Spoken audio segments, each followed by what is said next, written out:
And make sure to head on over to our website for all the latest on transfer talk. The clock is ticking. The transfer window is almost closed, and we're wondering if an Osimhen deal is going to be done. And so to talk more about that, we must welcome in Frank Leboeuf and Gabriele Marcotti, because, as I just mentioned, Gab, the transfer window is very close to closing. When it comes to Osimhen, can you talk us through and walk us through the options that he has and why we are seeing these conflicting reports? What's going to happen with this player?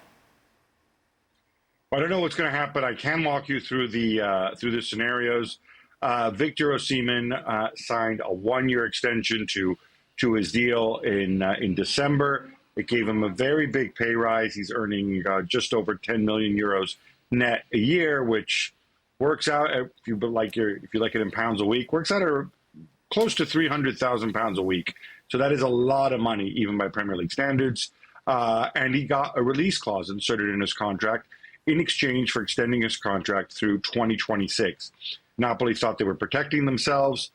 They thought that they were going to get big offers this summer. For a whole bunch of different reasons, that didn't really materialize. They had this clever idea of sending him to train on his own to try to force a move, because their new manager, Antonio Conte, wanted a different center forward, Romelu Lukaku, who obviously has materialized and has signed for the club. They thought there was interest from Paris Saint-Germain. That appears to have gone away. A lot of people reporting there's been no contact in the last couple of weeks. So now Napoli need to raise money. They've been in talks with Al Ahly, as you mentioned. There's reports of a 70 million euro offer, which again, when you think that Napoli were hoping to get north of 100 million, his release clause was something like 160 million, I think. Something like that if you sold outside Europe. And now it looks like they're trying to put together a deal with Chelsea, or at least his agent, Calenda, reportedly is doing that.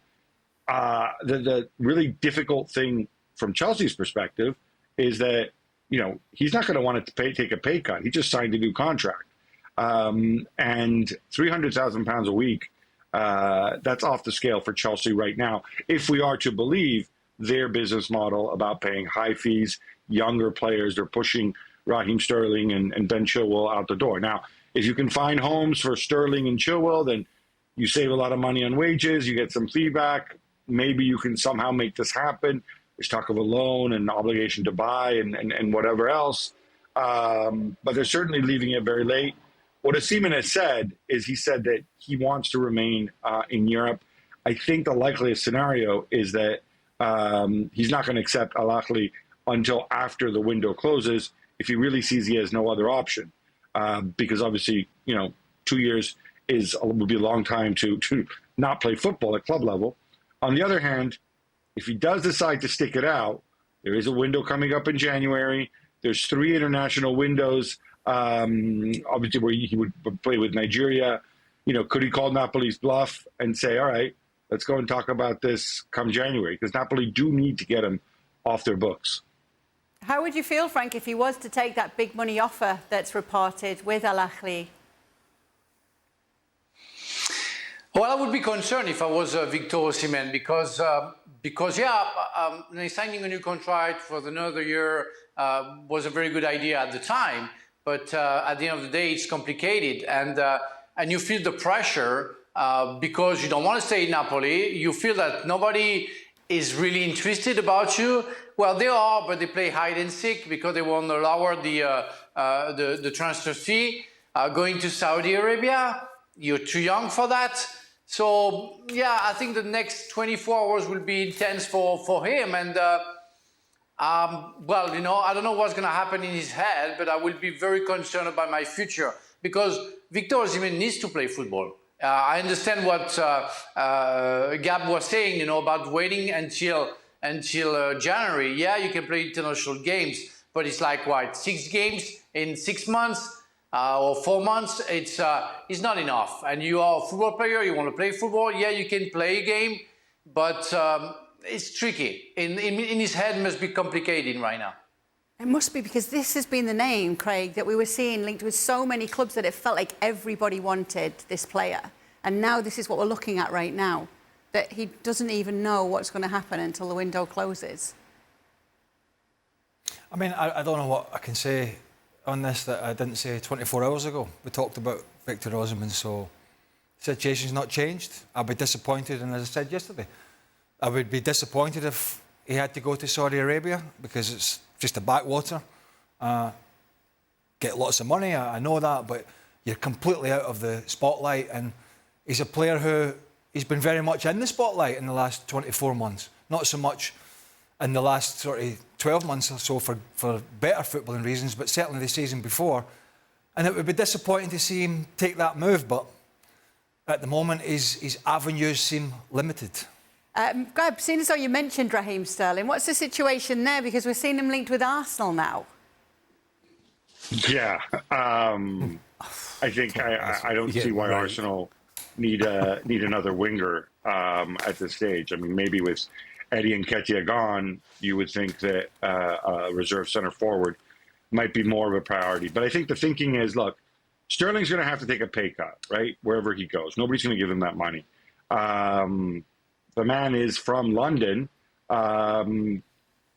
It would be a chance to go and join another big club, give them another option. I can see why it might be interesting from Sterling's side, but I also think, Arsenal, I can't see them making that kind of financial commitment when, especially in a position that's not a priority.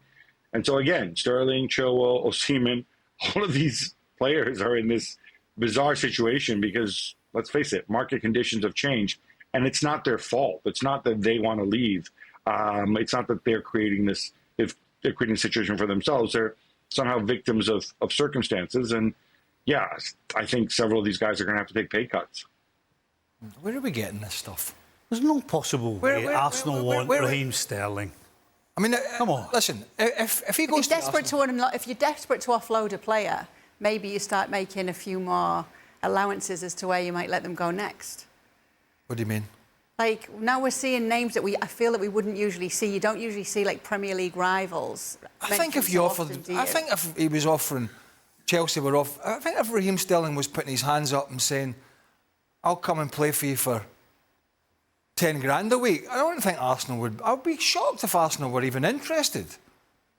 Why would they be? Yeah, exactly. They've got Martinelli and Trossard on that left-hand side, fighting tooth and nail for every single starting position. Why would they come and throw Raheem Sterling in the mix? It makes no sense whatsoever. And then you add 325 grand a week. No. He's going to be sitting on his backside when this window closes, I'm telling you. Guaranteed. It's a resounding no from you as well, Frank? Yeah, we are kind of talking nonsense, We are talking about a player, Raheem Sterling, who have been very poor for the past 4 years. So as Craig mentioned, even for 10 grand a week, nobody wants him. That's what it is. That we are talking about productivity. We're not talking about names. The name of Raheem Sterling was good 4 years ago, but now, I'm sorry, we have to be realistic. I'm a chairman. I don't want him. I don't want him because for the past 4 years, it was bad. And it's not only on him. I have nothing against Raheem Sterling. When he was playing for Liverpool and Manchester City, I thought he was a great player. The 2 last years of City, he went down, signed for Chelsea, went down again, and now, he thinks that he can keep that salary and be able to play for any clubs. No, I'm sorry. You will have to lower your expectancies and maybe try to find another club to relaunch your career. But you were so down that it's quite impossible. And it's him. We're talking about him. But how many players we could have talked about, the past years, who are trying to tell us that they're capable of going back? We saw that. We can talk about Jadon Sancho as well. We can talk about some others. It's always some players who still think that they still have the credit. I'm sorry, you don't. What Arsenal are building is a camaraderie, sort of siege mentality. There's not many leaks come out of that Arsenal camp, a bit like Liverpool when they were flying, a bit like City. Even the guys that are not playing somehow seem happy enough. Maybe behind the scenes not quite, but it's managed very well. You think Arsenal need not only the high earner whose career's in decline because of his age, but somebody who, when he was left out of squad, his representatives come out with some long-winded statement. Do you think a team that's trying to build camaraderie needs that problem? Might be a nice new challenge from Mikel Arteta. No.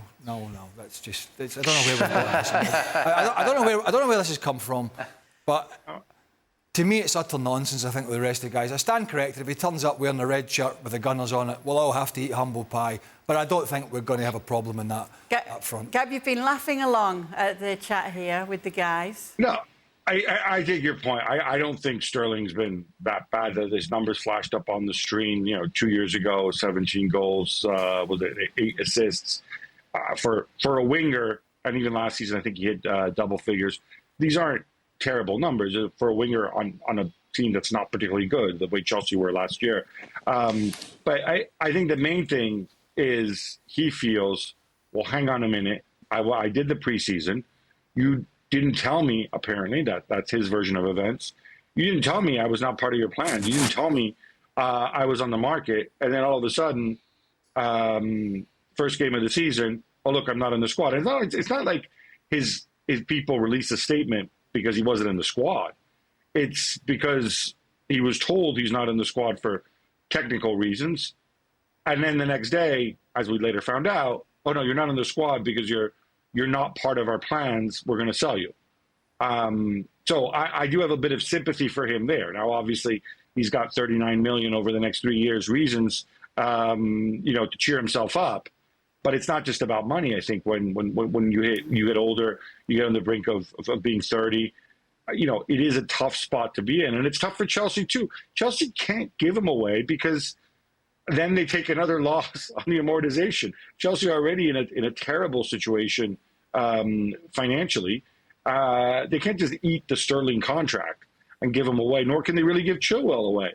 So they have to find some sort of solution here, and I think it's going to entail pain for both sides, both for Chelsea and for Raheem Sterling.